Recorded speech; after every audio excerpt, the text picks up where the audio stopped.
Cool, all right, welcome everybody. So, just out of curiosity, who's come to some of the other talks so far? Just show of hands. Awesome. So you guys know how the format's gonna work. I'm gonna share a little bit. We'll go into some of the ideas. Today's about authenticity, vulnerability, expression, getting that true self, who you really are, getting it out there into the world. And so I'll share a little bit about that, and then I'm going to have you guys bring some questions forward, anything that might be on your minds, anything you want to share. This will be my speaking companion today. All right. So, vulnerability and expression. Where to start with that? You know, I was thinking about that as I was coming in today. And I was trying to figure out, okay, how do I talk about what our real expression is? How do I get them to experience what that is for themselves? And then I realized what I was doing on my motorbike. I was zooming along, going... I get to like the little stoplight, people around me, I'm like... As soon as I start going again... This is our expression, our vulnerability. We do it when we're alone quite often, and when we think nobody is around to notice it. But that's who you really are. That's the part that I bet if you were expressing all the time, in every situation, amongst all company, that people would simply look over and either be like, oh, or they'd be like, hey. Because here's the thing about authenticity. It is your most attractive quality. I'll say that again, authenticity is your most attractive quality. The reason being is that we're, as humans and probably even animals, also any sentient being senses the energy of somebody or something. Not the words they use, not even the things they write or maybe try to hide in politeness, but they're gonna sense where you're really at. It's like if you go to somebody and you're angry with them, you're like, no, it's so good. We're fine. We don't know what to talk about it. There's something else going on there, right? So, because we can sense what's really happening, we see a disconnect. And as you know from my other talks, I've mentioned quite a bit about this idea of connection, whether it be connection to the true reality of things, connection to the moment and its spontaneity, or connection to each other where, are we really being who we are with one another, with the world, with this moment?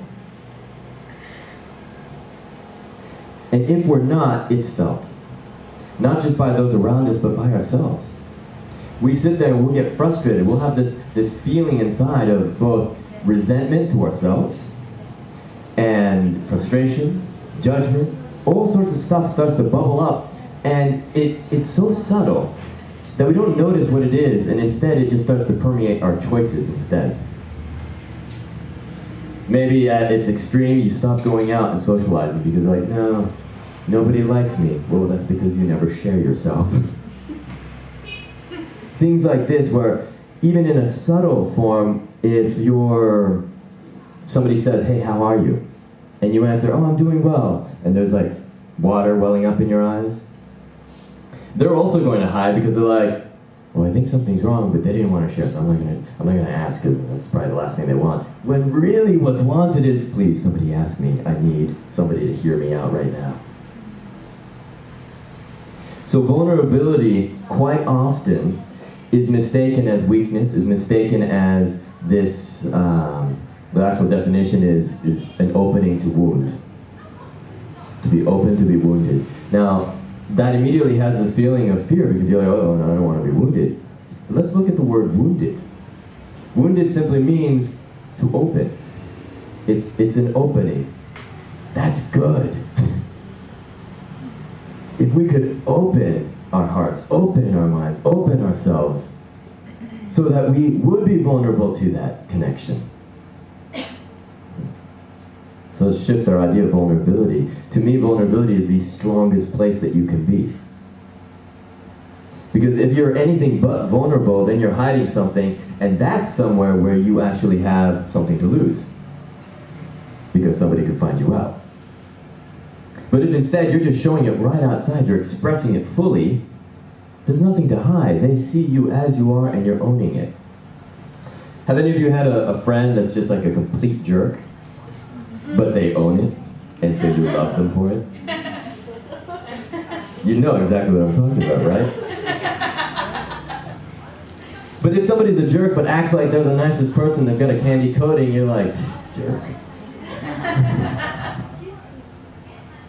So what would happen if we all just started wearing ourselves on the outside? Being who we really are.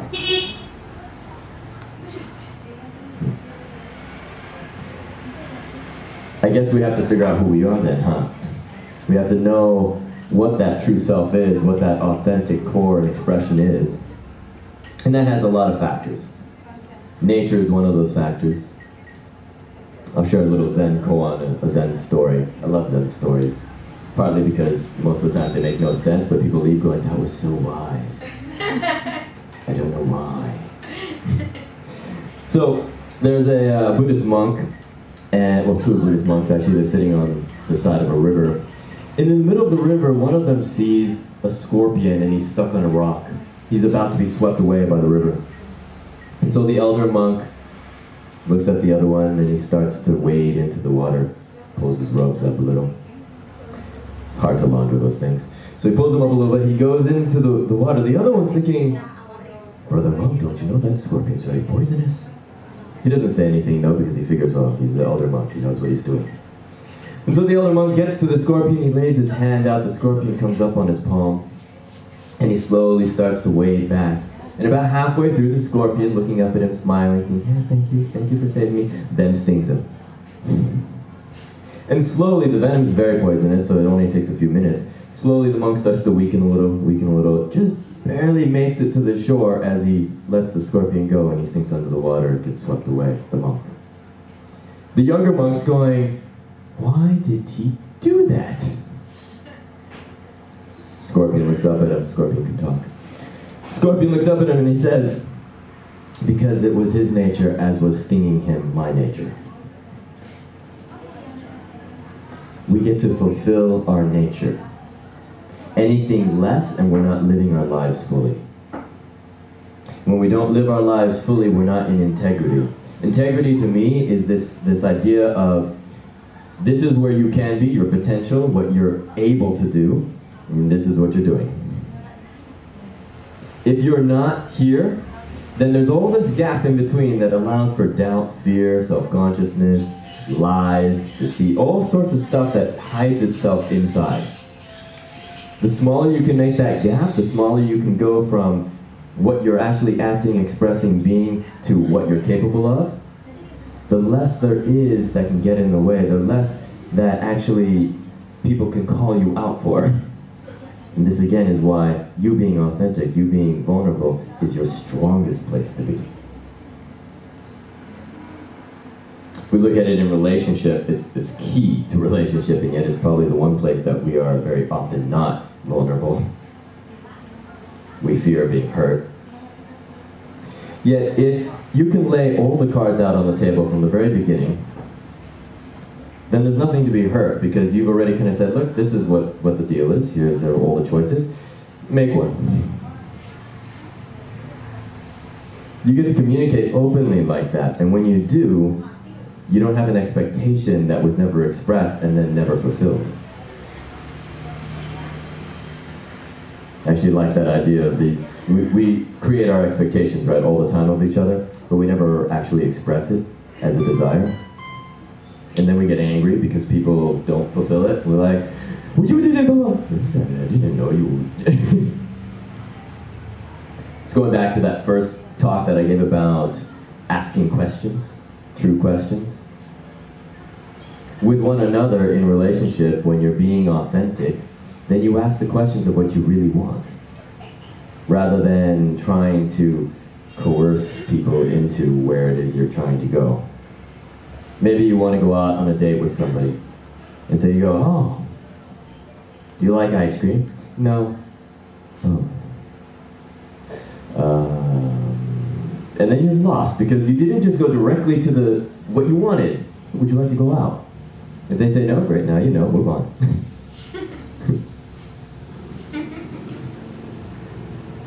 I had a coach once that said, fail fast. I really like that, because the idea there is, if you give yourself 100% and you fail, wonderful, now you know that's not your way. Do it differently. In your authenticity to do as you feel and say and like and express, I don't know how vulnerable that makes you, unless there's something inside that is still feeling weak, in the sense of, isn't that just empowering the people around you? So there's two things that I'm picking up in that. One, I want to bring us back to the idea that vulnerability is not weakness. That, I think, is just something that's been conditioned into us, to think that being vulnerable is weak. To me, vulnerability really is the most powerful place you can be. The other thing that I'm noticing in that is that you're mentioning how when we get to express ourselves fully as who we are, it empowers us and it empowers those around us. That's true, and it's also false. It's true in the sense that we are giving other people the opportunity to also be authentic. That's beautiful and that's incredibly powerful. At the same time, if we are doing it with any intention, with any agenda to get people to be more authentic, to move them out of their comfort zones, that then is actually disempowering, unless they're able to make that choice. Why would you be doing that for that intention? I mean, if you're just doing your own thing, it's not like that's your agenda. Yeah, no, a lot of people do though. They even do it to themselves. How many of you, like I'm saying right now, be vulnerable, right? Because it's your most powerful thing. Some people will take that away and go, okay, I want to be powerful, so I'm going to be vulnerable. And they'll step out of that zone inauthentically to try to get to the means to an end. And that's a dangerous thing, because you have to really embody what it is you're doing. Your authentic expression is something that just comes up. It's you. I have an example of this. Just yesterday, we had the Mayan calendar day at a time. And I got to play the part of Storm. And I remember sitting there waiting as we're going around all the glyphs, and when it got to me, music started going, and I just went out and I just let the music take me. And by the time I finished, and I was panting at the end because I was totally out of breath, in my mind what I was thinking was, oh my God, I must have just looked like an idiot. And all day today and yesterday afterwards, all I've been hearing is, that was amazing. Thank you for just being and expressing. When we're not invested in how it's going to affect other people, or even when we don't think we know how it's going to affect other people, is when it affects other people the most. Because we're just expressing it because it's who we are. It's what's coming up in that moment. Authenticity is simply the expression that comes up in this moment through you. It has nothing to do with your role, your identity, your skills. That's the tool that it uses. But authenticity is simply the expression now, unadulterated by the mind.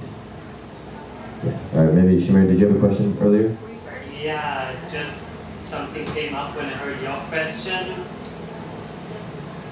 It was like, often we act in a sense, not consciously, but subconsciously, to manipulate our surroundings. And that kind of feels like it is not authentic, and that's like I feel you have to really be in contact with yourself to be authentic, and there's so many facets, and it's not, like for me it feels so often you just bump into a role and into a character, what others expect, what you expect from yourself, and then there is so much dynamics going on already without you being aware of it, and that's like the tricky part, to be aware of it, maybe, and it's a lot to do with, on very subtle levels, even like manipulating the surroundings and not knowing it, or maybe sometimes even knowing it. Yeah. They call it acting in Hollywood. Yeah. Yeah. Yeah, Shamir's very correct. You know, unconsciously and consciously, we are constantly attempting to affect the perspectives around us. Whether it's because we want to be seen a certain way or because we think they should see the world a certain way. And it's really interesting because if you ask yourself the question, how do I share my truth? Go ahead and ask that to yourself right now. How do I share my truth? Because each of you has your own truth. Your own way of seeing things, your own way of expressing, and your own way of receiving. And quite often, because we are identified to that, because it's who we are in that moment, we believe other people should be too, and we don't even realize we believe that. That's why when somebody acts out of accord with how we see the world, we're confused. We don't understand. We may even get angry.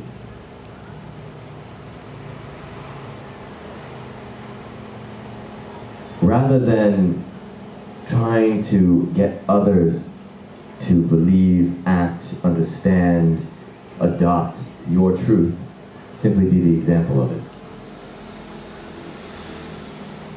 Yesterday I mentioned a little bit about choice. I was talking about how if you take every moment, you simply become aware, present in the moment, and then accept it fully as this is how it is.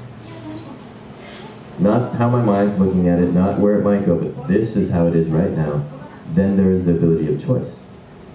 And choice simply being to surrender or resist that. At the same time, choice is something that's given. There's only two things you can give another. It's either choice or gratitude. So when you give people choice, it's by being the example of who you are. Do you guys see the connection in that? By being the example of who you are, you give them a potential alternative. It's so different from saying to somebody, oh, you should be a vegetarian. No, for all these reasons. That's trying to impose your truth. But if instead you go, yeah, I'm a vegetarian because of this, and it's just a choice that I've made. Now they have a choice to look into it if they're interested.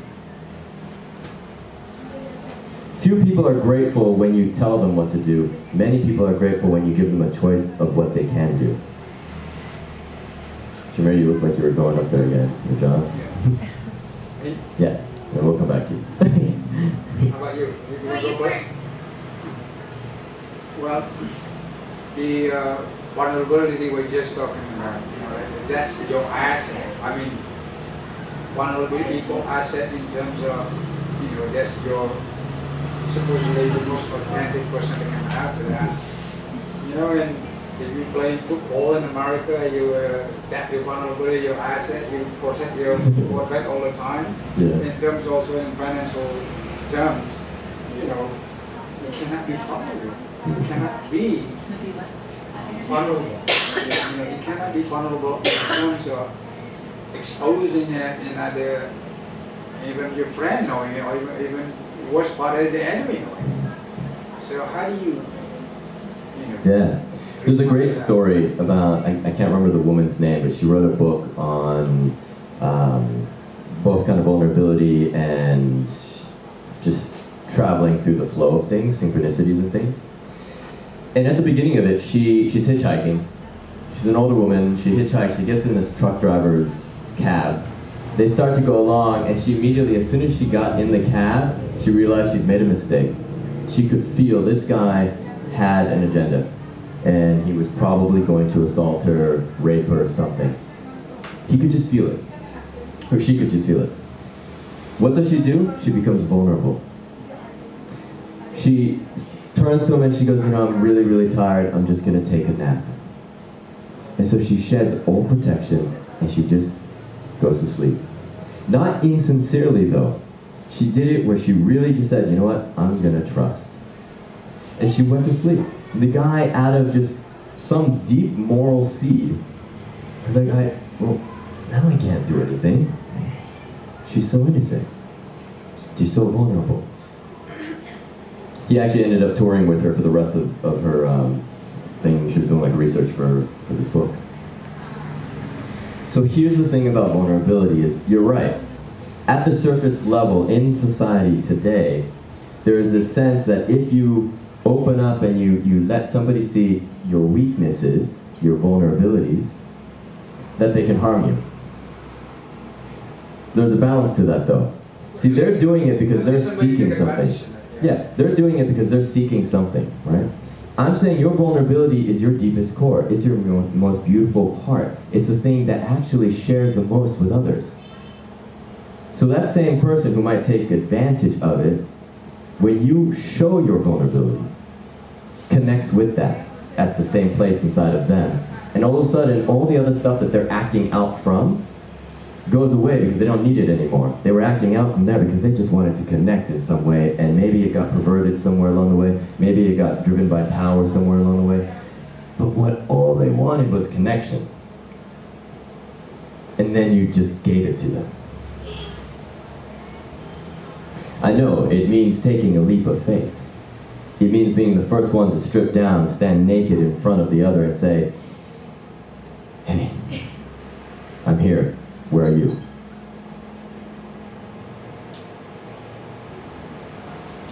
What was your question? I don't know, I was like, with,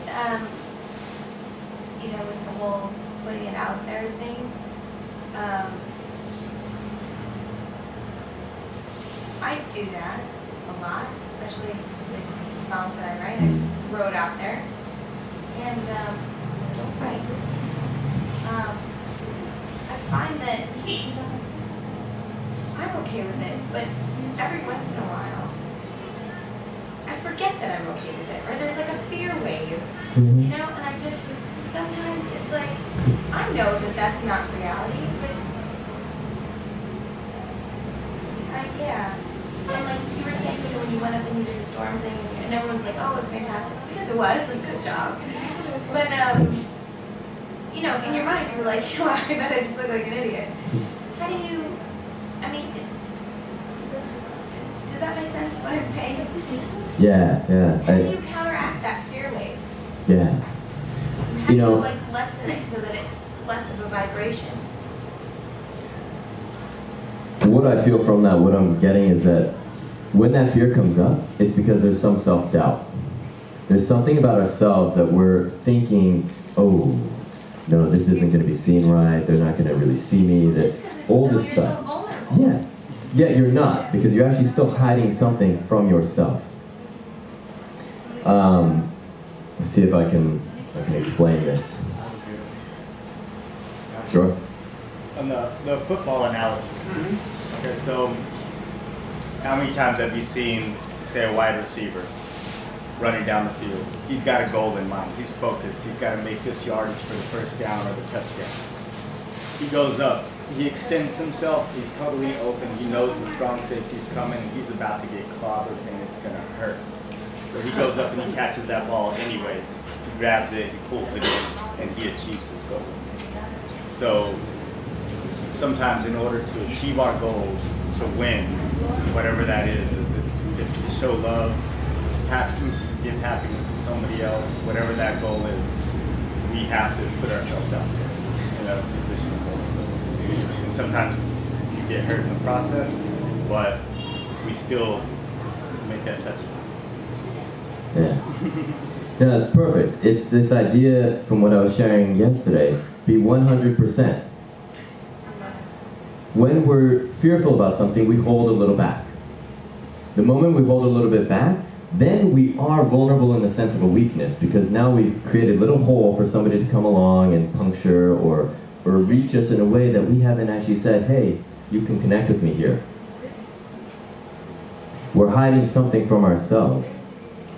Another great example of this is similar to what you mentioned with my thing at my calendar. When you get a compliment, very few of us, it's easy to take compliments, right? Why? You don't want to seem like an asshole.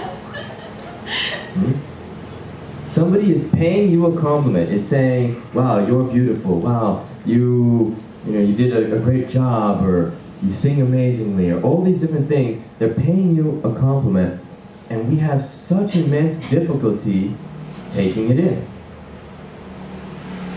Well, why is that? Why is that? Exactly. Why is that? Why is that? Worthiness.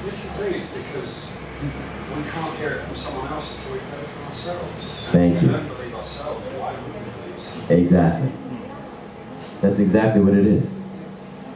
If we're not believing it ourselves, we are afraid somebody else, well, one, we don't trust if somebody else says it, and two, we're afraid that everybody else is just seeing what we're seeing. We have this idea of, and it's perfect for expression, right? In expression, we want to come across the best that we can. And the best that we can is dictated by the moment, not by what our capability or capacity is. If you're sick and you have a sore throat and you're a singer, the best that you can is not going to be the same as the best that you know you can. So perfection in that moment is just whatever you can. And if you can't see that, then you're going to suffer because you're going to judge yourself. You're going to think, maybe you won't judge yourself in the sense of I'm a terrible singer now, but you're going to judge yourself at some subtle level going, I'm not performing the way I can. Oh, they're not really seeing me the way that I know I can be. All these things. So how much easier would life be if we just went, oh yeah, right now, this is my best and it's beautiful. In expression, when we're talking about vulnerability, authenticity, and expression, it all has to do with the present moment, and it has so much to do with accepting who you are in this moment. So can you simply accept who you are at this moment now? And let that actually not drive you, but inspire you towards the next step, which is just the next moment, and whatever that balance gets to be. When I'm speaking about that, it's because I'm seeking a place that is equanimous, one that is, in this moment, fulfilled. And it doesn't mean that we don't get to craft something, that we don't get to evolve with our art, with our gift. It's more, this is what just came to mind. You have a statue, and before it's a statue, it's a big block of granite. Most of us believe that in order to create this perfect figure, we mold it from the ground up. No, it starts off as a block. We chip away the things that aren't needed.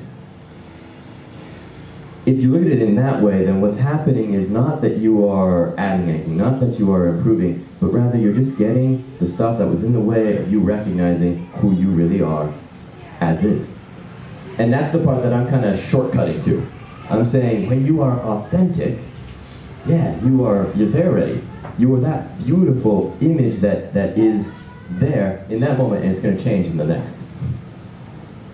So, earlier I was mentioning this thing about how the best way that we can share with the other, that we can speak our truth, is by being an example of it. Have you noticed when we start to speak our truth as what somebody else should believe and understand, even though most of it is because we want to help, it's almost always out of an intention to help the other, that a certain energy comes up. It's either an energy of resistance, or it's an energy of not being understood right now. That's most often what it is. And it's not actually an energy as much of receiving. And so I'm pointing it out because I know Gypsy's taking in a lot of this, and it's beautiful. I can see it when she smiles, and I'm like, oh yeah. And then something else goes in, well, that's not all of it. And that's great, that's how we interact with one another. Vulnerability would be being like, okay, I'm actually not sure what I'm asking right now. You know, whether it be the person that's sharing or the person that's asking or whatever it is, make that question in your own head. What is it that I'm asking, wanting, or giving at this moment? And is it because I want to share something about myself, or prove something about myself, or justify something about myself? Or take away discomfort that's happening outside of myself? Expression has kind of a dual spark, you could say. As a spark that comes out of preservation, and then it has a spark that comes out of the moment. The one that comes out of preservation is going to be reserved to some extent. It won't be 100% because you have to always keep a little bit in reserve, just in case. Whereas the one that's in the moment, it just comes. You don't even know when it happened, and you're like, wow, I just did that, or I said that, or that happened. Those are the beautiful ones, because it happens in performance. It happens when, for those of you who are performers and you get up on stage and you do stuff, when you're in your zone, are you thinking about it anymore? It's just happening. And that's when it's the most beautiful, because it's coming through you. When I speak of, this is, again, just coming up. When I speak of authenticity, it's what is coming through you in the moment. It's not you. It's using the skills that you have cultivated. So coming back to, Gypsy, what you were saying, you craft the skills so that something can come through you in the moment. Is that, you guys agree with that? Or am I just like throwing my own truth out there? Cool. You know, we are energetic beings. And our expression, how we express ourselves, and every time that we express ourselves, is moving that energy. And we want to keep that energy dynamic, because when it stagnates is when we feel that heaviness, when we feel depression, when we feel like nothing's really moving, because it's not. We're not inspired at that moment. What's beautiful, because we're also social beings, is that as we express, and whether it be an expression that can be recognized as something that's coming from ego, or whether it's coming from self, or if it's coming from the moment, doesn't matter. What can we do to both feel, receive, and share that energy of expression all the time? For whatever reason, we've been conditioned to hold in our expressions to some extent, especially the ones that maybe we judge, or maybe we know were painful to express before, maybe because somebody didn't react the way we wanted. It's something as simple as you stub your toe and you don't go, ah! Instead you're like, okay. Later on you yell at your partner for something completely unrelated. That energy doesn't just go away. It goes somewhere, it gets stored, it's ready. You look at an animal, and if it gets any kind of trauma, the first thing it does is it expresses it, it gets it out. So this is again why I'm saying your expression authentically is what this moment is moving through you. You get to just be that channel, not a channel as in like, yeah, no, not that kind of channel, but a channel that, because of the surrounding, because of the people that are there, because of the fact that all of you right now are giving me the energy I need to simply have clarity, even though I don't know what's coming out of my mouth. That is what I mean by a channel. It means we're connected. Ultimately, it always comes back to that for me. How we connect with our energy, with our attention, our intention, and our vulnerability, because I don't know what your intention or your attention is unless you're being vulnerable with me by showing me. And that's the only way then I can reciprocate. How many of you have gotten mad at a partner because they weren't responding the way that you wanted, that you didn't share? Uh-huh. Why don't we share it?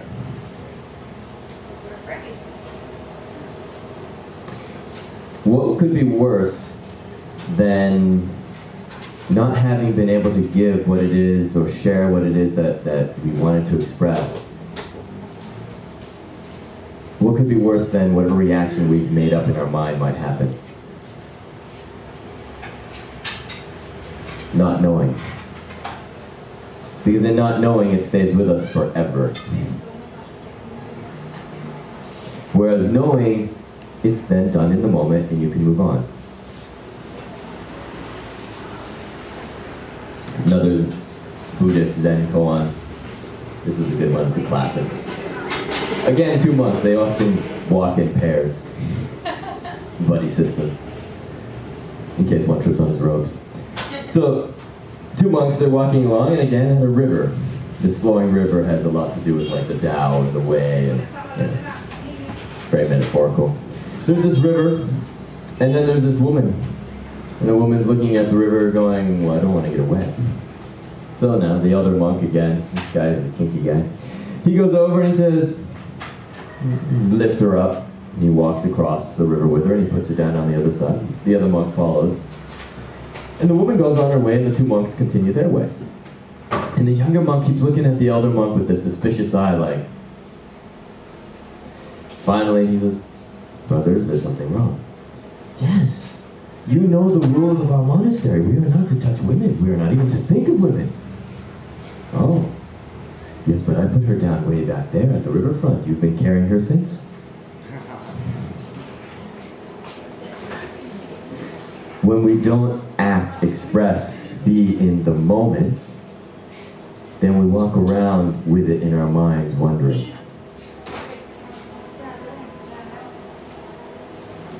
Because, as I said earlier, everything is energetic. It's an energy that came into you to be expressed out of you and to move on. But if you let it come in and then you're like, no, maybe I shouldn't, no. I'll share it later when it's safer for me. Then it stays there.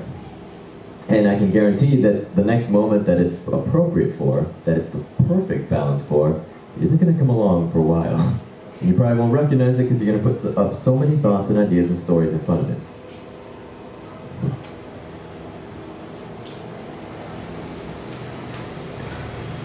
When you were younger and back when we actually like called up a first date instead of Facebook then, did you ever sit at the phone and you were like, okay, it'll go something like, hi. Yeah, no, it's just yeah. And you script it out. Yeah, those of you laughing know that that's what you did. You had like all your different replies and possibilities. You're like, okay, if you run out of stuff to say, I'll open up with this, and then we'll go from there. And then you call and you're like, hi, and they're like, hi, and they say, how are you? And you're like, I'm good. And everything that you wrote down goes away, and hopefully you don't just sit there in a silent, awkward pause, but something just starts to flow. And if it doesn't, well, that's the last time you're calling.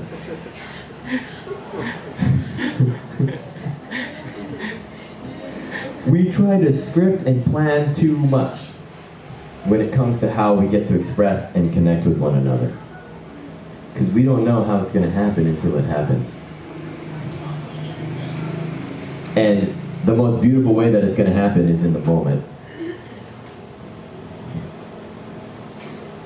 Even if it's something, and this is where you can be vulnerable and really authentic, where let's say you meet up with somebody in person, and you bring your list of ideas, and you start to talk, you get to a weird place, you go, hold on, I was nervous, I needed this. I bet that's going to take you in a whole new route. That's one of the things that I love about vulnerability, is it gives you the permission to not know. It gives you the permission to be awkward, and it gives you the permission to simply be like, and notice how that brings about joy? Because it's just what's true then, in that moment. Which means it connects with something of you in this moment. I think it's a different kind of fear. When it comes to expression, it's a different kind of fear than our usual fear of the unknown. This one is more of a fear of losing something. It's like we believe that if we express a certain way, we might lose the way somebody sees us. We have an image, we have an identity, and a way that we want people to relate to us. While at the same time, if it's not who we authentically are, we're going home at night going, God, I wish I could just share who I really was. Yet we're so afraid to let the identity go.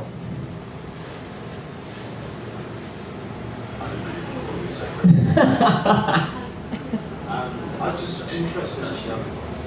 We're often here in spiritual circles, dying to the moment, dying into who you are.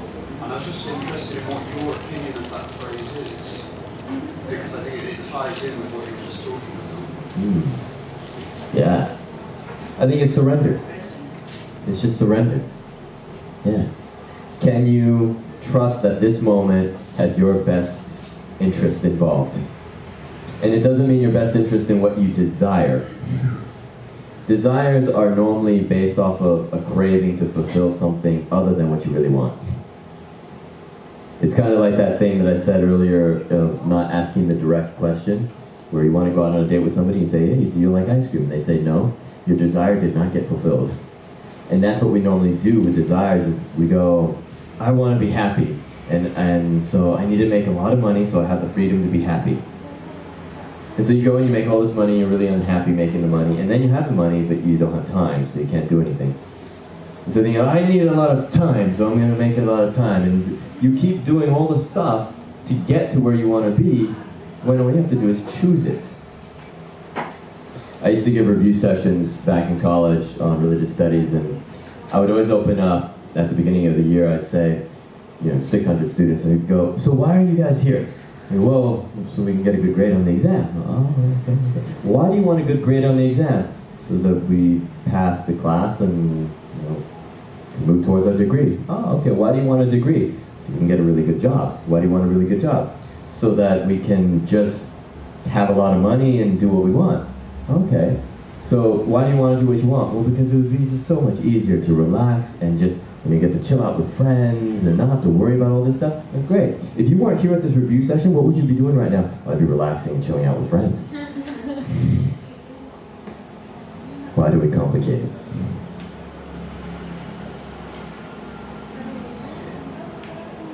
I'm a believer of the fact that there isn't a process to things.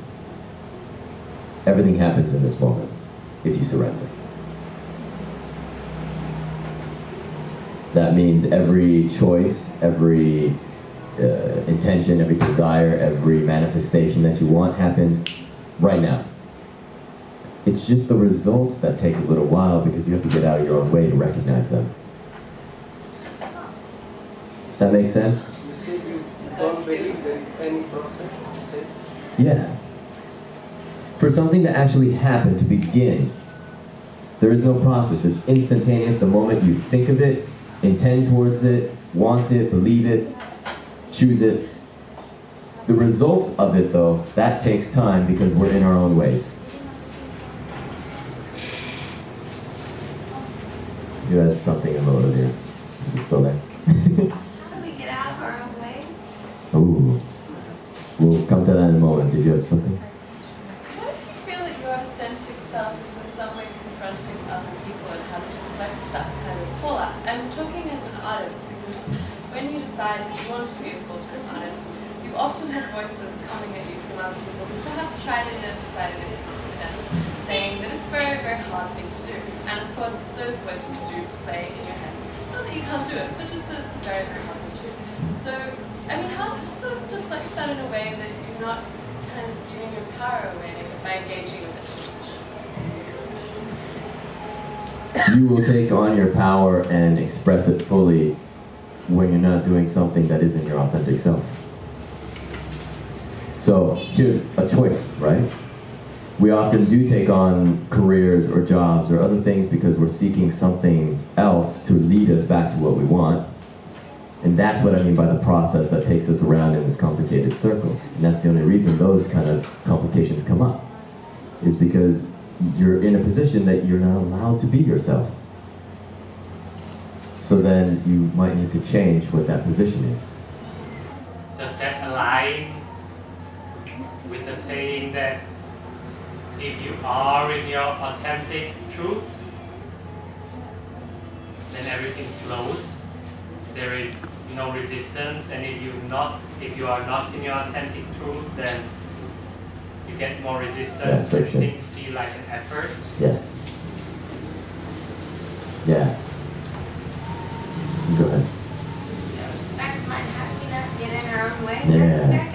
Yeah, that ties right into what he was saying there. Rewind, yeah. So, we get out of our way by trusting. That's a big one. Because if we're not trusting, then we're trying to control. And if we're trying to control, we're doing a very silly thing. Because life has way too many variables, and you are but one expression of it. You get to play a part that is an honor to play. And the thing is, sometimes we get into our own head going, oh, maybe it should be this way though. And we believe, because we have constructed our own reality, and our own reality, we are the God of. We are fully aware of everything that's going on in our reality. But there's many other people with their realities too. Which means that because we can't know theirs, we don't have control. All we have control over is whether we will resist or surrender. And that takes trust. And I'm going to say trust in a different way. Trust often is a very scary word because it's like, but that's you got to be faithful and like just leap out there on the branch and things could go wrong. And no, trust simply is acknowledging that this moment holds everything that you need to know. And everything else, whether it is from the past, is gone, or if it's in the future, hasn't happened yet. So it's something you're making up in your head. So trust is simply going, oh, I acknowledge that everything I need to know is right here. Because this is the only thing that's real. That's how you get out of your own way. Cool. Kim? Not sure how to formulate this question, so I'm gonna see how it comes out. Talking a lot today at the training that I was at about how judgment shuts everything down. And in the environment that we live in, you know, we're always trying to stay in the light and the positive and this, you know, it's still dualistic. You know, we're still separating things and living in a state of separation when we do that, saying, oh, I can't be that way, I have to be this way, which in a sense is inauthentic. And so the key around that is to not judge, but allow, and having that allowance. But if in a particular moment your authenticity is anger or frustration or hurt or something of that nature, is there a way that we can honor it, accept it, allow it without creating a stream of events? You know, like if you react, then it causes other reactions or this, that, and the other. How can you? When it comes to emotions within that are coming from maybe a self-judgment or judgments from others, the first thing is to realize that it's not your own. So what we do with emotions and reactions normally is that we have identified with it, we've identified with the judgment somebody else might have of us, or our own self-judgment, and that identity then gets threatened, and the emotion rises up to protect it.